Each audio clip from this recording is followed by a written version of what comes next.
afternoon, everybody. Thanks for coming to my presentation on my project of change on our admission procedure.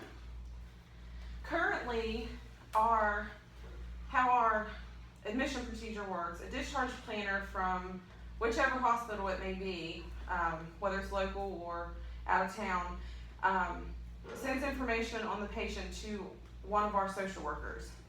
And then our social worker holds an admission meeting in the facility with our administrator, our DON, our assistant DON, anybody who works in the therapy department, somebody comes from there, and they decide then if they are able to meet the needs for that patient and are able to, provide what they need, and they come, and then we let our social worker then goes back and gets in contact with the discharge planner at whichever facility it may have been and lets them know whether we accept them or if we don't, and the reasons if we don't. And what normally happens is on the day of admission, if they're coming on the day of admission, the discharge planner from the hospital will send over a discharge summary to one of our nurses here, and usually that comes within about an hour before. If we're lucky, it'll come sooner, but normally about an hour before our the patient arrives. Well, then that gives the nurse only 1 hour to put orders in the computer. So, and then at that time they remain inactive until the patient arrives. So when the patient arrives, you can switch them to active. Okay, but then you got to think that our pharmacy is located 2 hours away. It takes them 2 hours to get our meds here, and unless we do have an Omnicell and to get any emergency meds out, which does not always have all the meds we need, or if we're able to get a hold of a local pharmacy such as Walgreens or Rite Aid to get things from backup. Otherwise, we have to stat meds that are not available if they're IV meds or anything like that we have to get straight from the pharmacy. Well, if they need a dose within an hour of them being here, it'll be at least 2 to 3 hours by the time they process them and get them here. That patient is waiting. So once the discharge planner has sent the discharge summary, a nurse usually then from the hospital will call our nurse and give a report.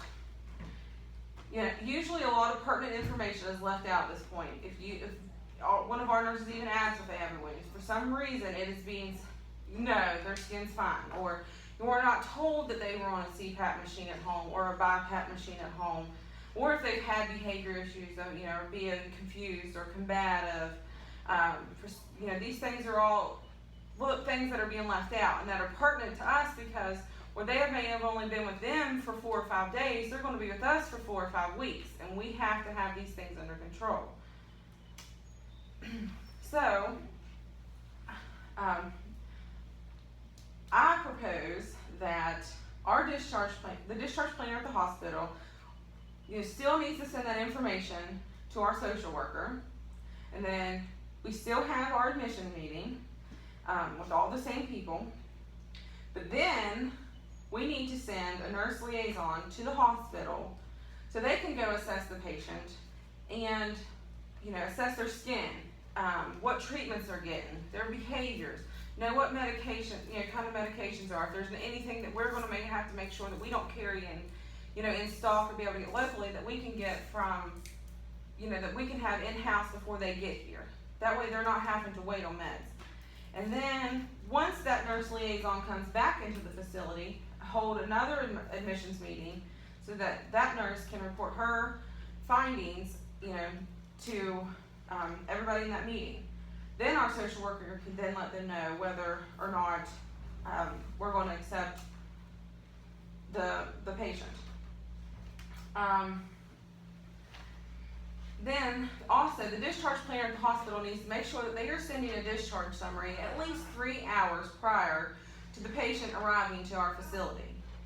That way, then this will ensure enough time for orders to be put in the computer and to be ordered from the pharmacy and be in the facility by the time the patient arrives. But in order for this to happen, we're going to have to be able to work hand in hand with the pharmacy to be able to make these orders, especially the medication orders, active instead of inactive before they arrive, so that they're able to be on their way, they're being processed, we can get them pulled out, get them ready, get them from Walgreens, Rite Aid, whichever pharmacy we may have to.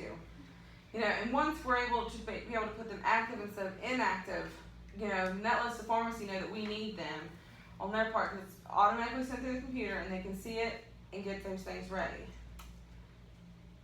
You know, some of the benefits to this new procedure, you know, our facility will know if we're equipped to take care of that patient before they're, you know, before they come. There's several times, like if, you know, if a patient needs to have a wound vac before they get here, then we need to make sure that we have all the supplies here, you know, before they get here.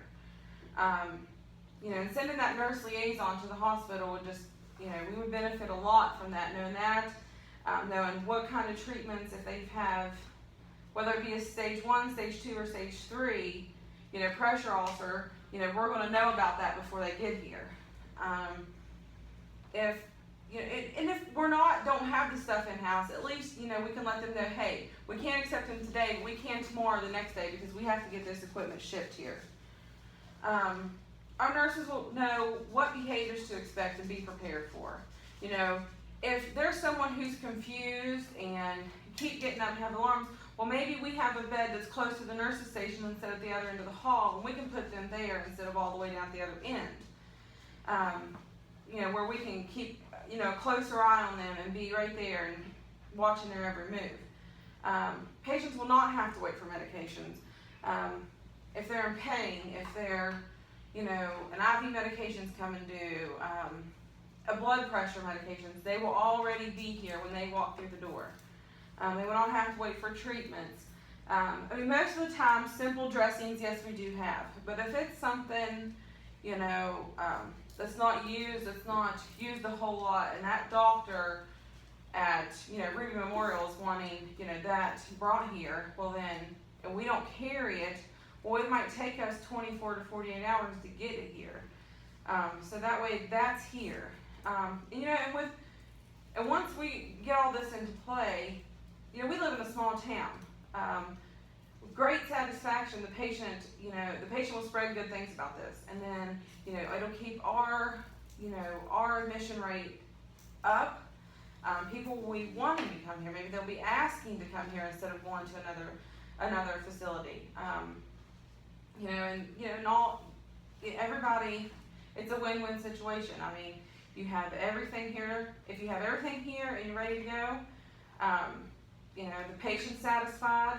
You know, you're able to provide a good quality of care, and then, you know, hopefully the word gets out that, you know, we're doing such a great job here, and we can get more admissions.